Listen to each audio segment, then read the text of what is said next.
Hi guys! Today, gagawa tayo ng 60 egg sandwiches. Ido-donate natin sa fundraising. Meron akong 60 pieces hard-boiled eggs. Isa-separate natin ang egg yolk to the white. I-cut natin isa-isa para ma-separate yung pula sa puti.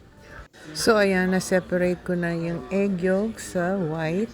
At ngayon, imamash natin yung egg yolk. Ayan, na-mash na. At lagyan natin ng about 3 cups of mayonnaise. Tansya-tansya lang. So, ayan. Ngayon, ating i-mix ng mabuti.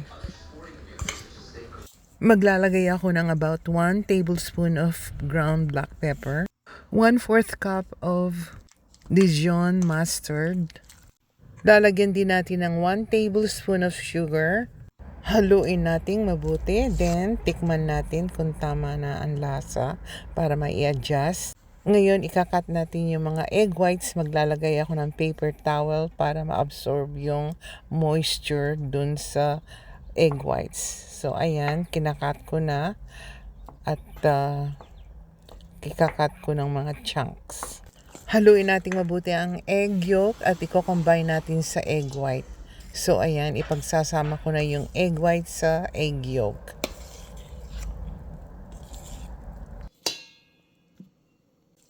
Then, haluin mabuti hanggang ito ay mag-well combine.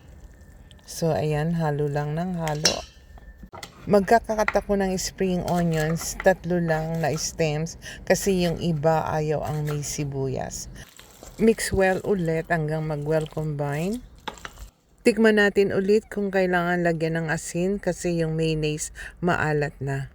Lagyan natin ng 1 teaspoon of salt. At ating i-mix ulit. Ngayon, umpisahan na natin gumawa ng egg sandwiches. 60 pieces or more.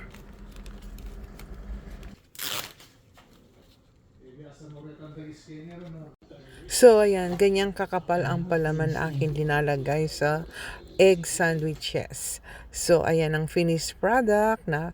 Thank you for watching.